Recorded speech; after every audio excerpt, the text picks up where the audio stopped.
guys. So today I'm going to talk about the article from the Armageddon Conspiracy this week. And, I've been writing for it for the past year and a half now. And, one of my articles was included in it.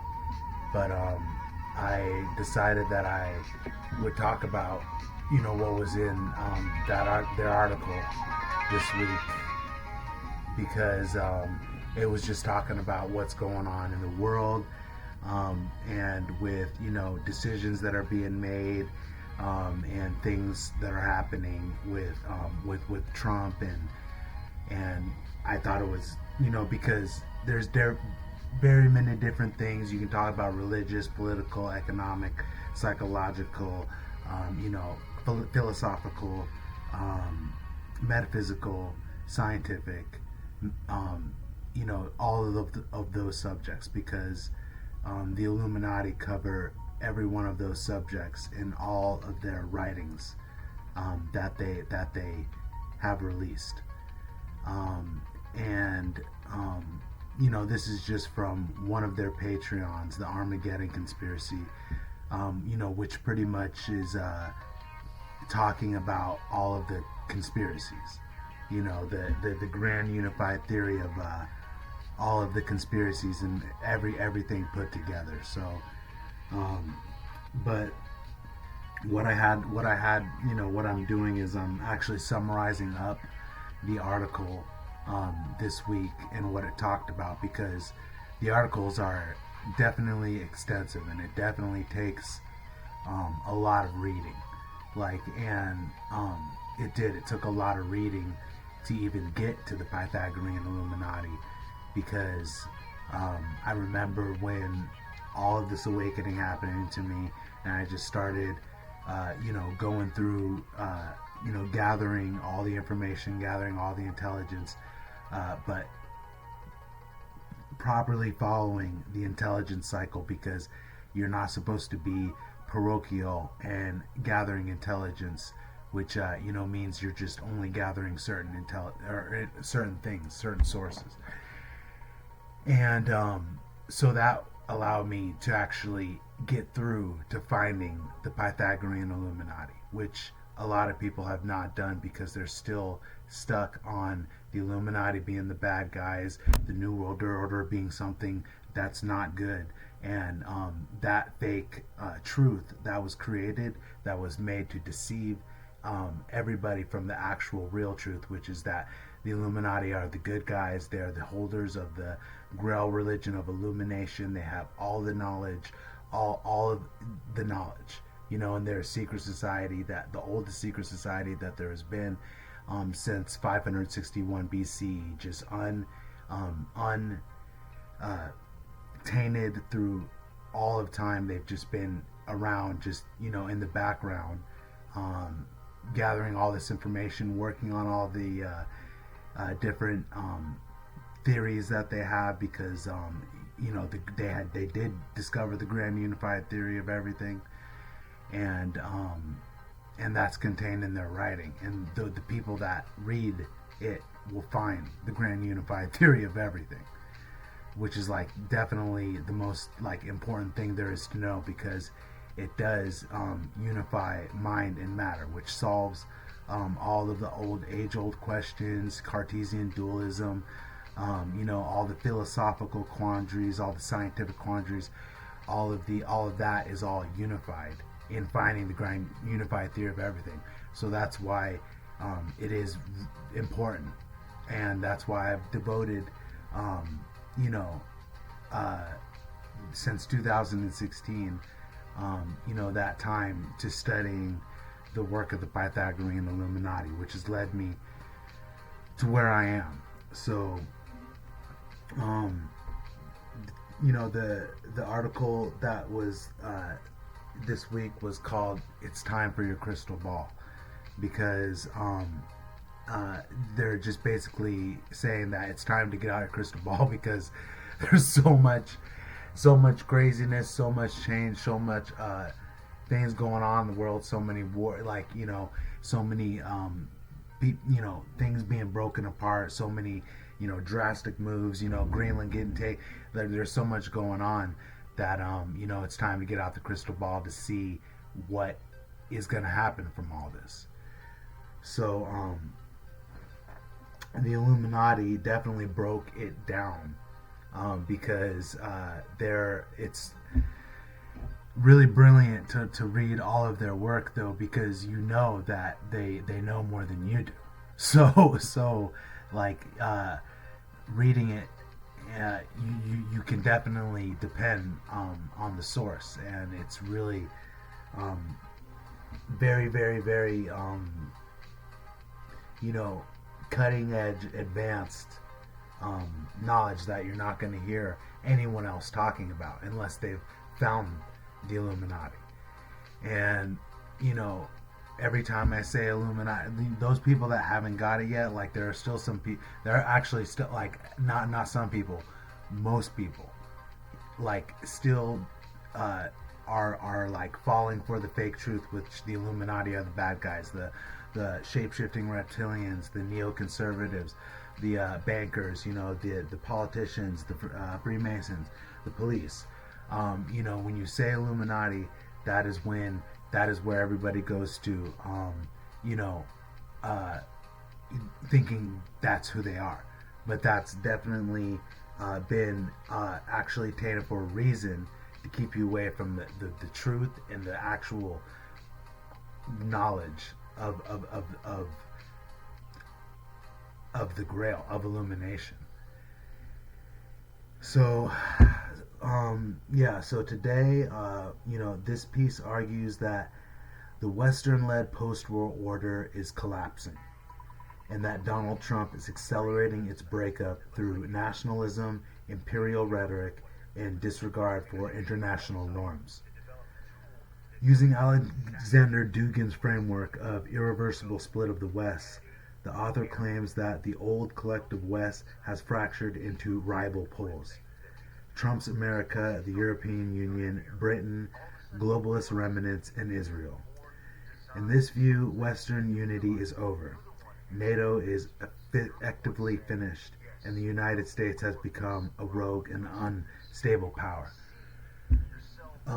So that definitely, I read the article, and that was definitely what it was talking about, because it was talking about, how Donald Trump, the Western-led post-war order, after World War II, everything that got, put together, the UN, all of that, like Israel, the United States, and globalists, all the globalists got, that world order is collapsing now. And Donald Trump is definitely accelerating all of that right now.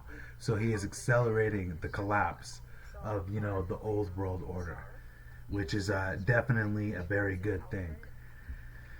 So a central theme is that Trump is driven by personal legacy, narcissism, and domestic weakness. The text portrays his foreign policy as theatrical aggression meant to compensate for internal political problems. Greenland, Canada, Gaza, NATO, and Iran are all present as part of a broader strategy of spectacle, intimidation, and imperial overreach. The author rejects Dugin at points, especially where Dugin suggests Trump may succeed in annexation or that Europe may move closer to Russia, but agrees with him that the liberal globalist era has ended and that international institutions are decaying.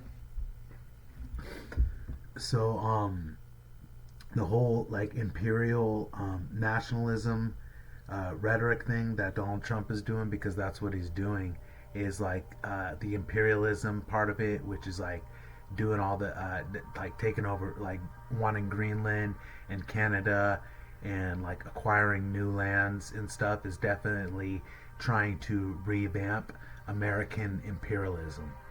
And I only know this because I'm reading the articles, and then you can see it, like, because that's what he's doing. So the Pythagorean and Illuminati say that Trump's trying to revamp American imperialism by taking over things, and that's what he thinks is going to save things for America. And nationalism, that's one thing that is happening, turning America nationalistic. We're seeing that happen. And you get, you have so many groups in America, but you have the far right, liberal, or far right, they're like the Republicans, which are MAGA extremists, and then you have the far left, liberal Democrat extremists too. So those two factions are just at war with each other, civil war, and they're gonna keep being a civil war, um, until something else is presented, which is what the Illuminati, all the work that they've done is doing. So, this essay also argues that Europe has been humiliated by its dependence on the United States and is now being forced into a historical challenge and response moment. In the Toynbee sense, Europe, in its interpretation, may eventually rearm, rediscover its sovereignty, and become a major hard power bloc once again. The author believes Europe's long-term path is separation from the United States, rejection of liberal weakness, and possible emergence as a new imperial center. So that's talking about like how Trump is, with America right now. It is like totally a rogue nation. Doing the America First thing has made America a rogue nation, and pulling out of NATO, now is separating ties with Europe and America,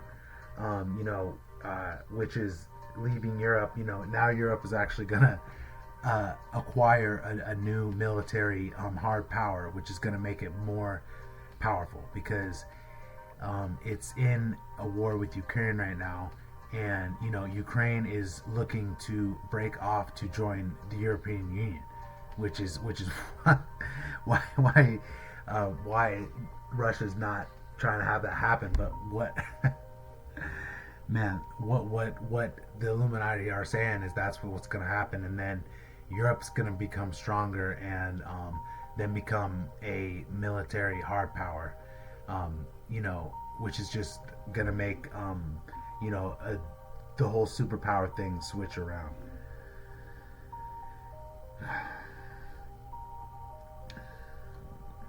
Another major thread is the claim that American politics is no longer a normal ideological contest, but a kind of religious civil war between conservative and liberal forms of Christianity.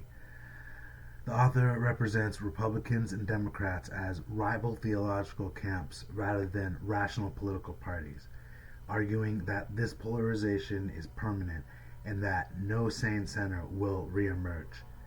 Trump is depicted as merely the first in a coming line of unstable presidents produced by this deeper cultural, religious breakdown.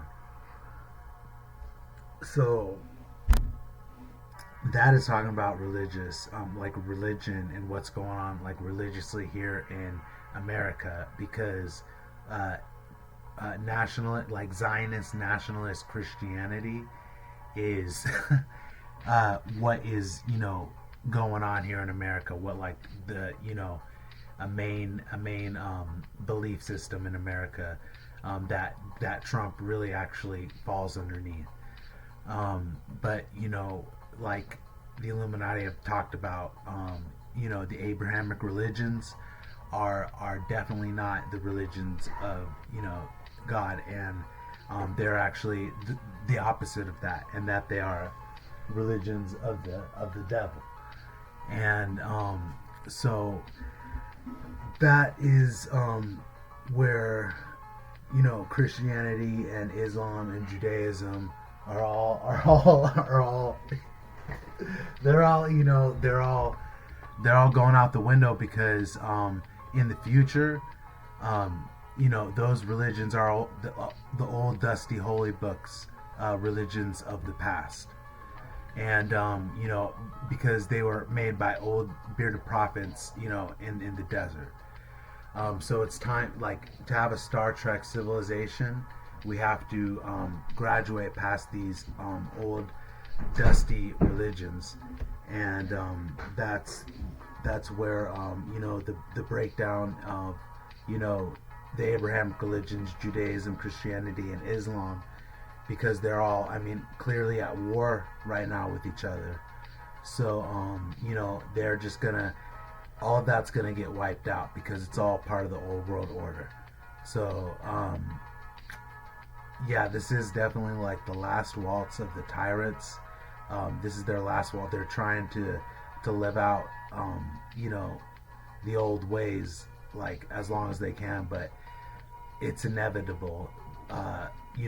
Through actually what is known as dialectical evolution, that you know things are going to change, and then that we are actually going to shift into a real new world order, which is a new religious paradigm, a new political paradigm, a new economic paradigm, which leads to what is actually what a new world order actually is, which is a good thing, because the old world order that has been the hierarchy that's enslaved us, the powers that be, Babe, all of them.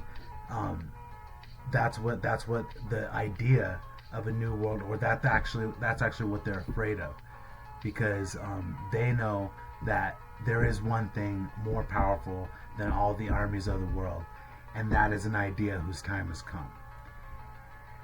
And a new world order, something new, is the idea that would end like their reign, which is what is definitely happening right now. So, this is basically that's what was this was all talking about, was how the five, there's five West now. You got Trump's America, the European Union, Britain, globalist remnants, and Israel right now. And there is no collective West anymore. It's broken apart. And Trump's role is, he is obsessed with legacy, because that's why he's trying to do all these crazy things that he's doing. And he's obviously getting older, and he's making crazy moves, going in, capturing people, big, like serious moves, because he's obsessed with legacy. And he's driven by malignant narcissism, obviously, that he is, because he thinks he's the best president in the world, and he's just doing whatever he wants, and that is definitely not really receiving too much of a good a good welcome by the American people and by the world. And that's why we're a rogue nation right now. So he's willing to use foreign conflict for domestic political gain. Definitely, starting wars, in Iran, and then going in for Maduro and all this stuff. He's doing that stuff for domestic political gain. And he's more interested in spectacle than stable governance, which is definitely clear, because he's doing all these things, and definitely it's a spectacle to behold. So he wants expansion as glory, which is definitely true, because going after Greenland and trying to make Canada the 51st state, definitely he's doing that. He's working on that. I read it in this article that it's probably not going to happen, because you actually have to go to war, and then that would be even worse. So that's probably not going to happen. But that's what he's doing. He would like to be remembered as a world historic president, which we're gonna see how it plays out. he manufactures emergencies to stay, and he may manufacture emergencies to stay in power. So when dealing with malignant narcissism and all these different things like imperial nationalism and all this stuff, he's not afraid to do these things. So Greenland and Canada. Greenland is treated as symbolic of revived U.S. imperial ambition. That's why he's going for Greenland. Canada is described as Trump's ultimate prestige target.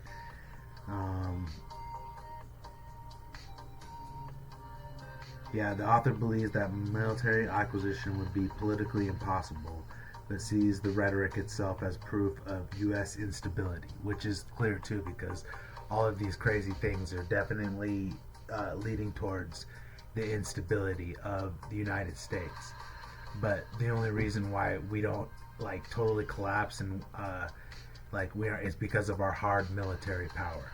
The hard military power we have is why we are able to have the what the say in things that happen, which we're definitely losing that. So NATO is portrayed as effectively broken. Trump's rhetoric and unilateralism are seen as incompatible with NATO's purpose. The author argues NATO should condemn or even expel the U.S. It continues acting aggressively outside alliance norms, which is all happening. For Ukraine and Russia, the author rejects the idea that Europe will pivot towards Russia. So that's what he's saying is the EU is gonna definitely get Ukraine and then acquire that military hard power. And Europe and Ukraine are expected to continue resisting Russia without relying on the U.S. So that's one thing again that's going to happen. But Trump's definitely in bed with Putin and definitely we've Russian agent and stuff like that. So Europe and Ukraine are going to be fighting Russia. Russia is seen as something Europe must ultimately defeat and observe politically or economically. So that's really how the EU is viewing Russia. Is they have to be defeated and absorbed politically and economically. And so Israel and Gaza. Israel is presented as a unusually powerful actor shaping U.S. policy. So obviously we can definitely see that, and the whole world is waking up to this, and America's waking up to this. Obviously that all the senates all have dual citizenship and support Israel and stuff, pro Zion. Which goes behind the Christian Zion, nationalists, because what it says in the Bible about protecting Israel, they literally take that literal. So that's why they are Zionists. And so Trump's proposed board of peace for Gaza is treated as a cynical and illegitimate. So he's talking about the board of peace, they're trying to make the board of peace and stuff, but it's all it's like the opposite thing, because the board of peace would actually be like the Department of War, and that's why it's just crazy.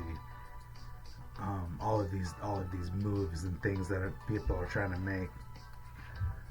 The text frames Trump and Netanyahu as aligned in a brutal redrawing of the regional order. So that's what is going on. That's really what's going on. For anybody that doesn't know and is not gone down the rabbit hole yet. But it's not even like a rabbit hole anymore. So here we go. America's culture war is really a religious war. So yeah, the whole culture war that we're having right now in America is actually a religious war, and that's because all of them are just being misled by believing in the religions that they believe in, which are, Abrahamic and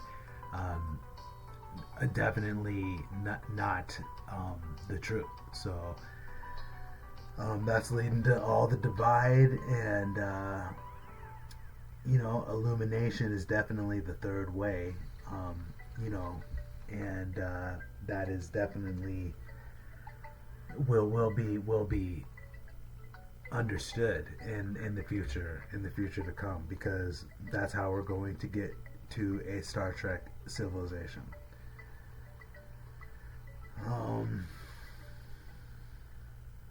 so American polarization is structural and permanent. So the divide that's happened is definitely permanent. It can't be fixed, and you know it's just been a ticking time bomb, and it can't be fixed. So now we gotta get our crystal balls and see how all these different groups are gonna carry out their agendas.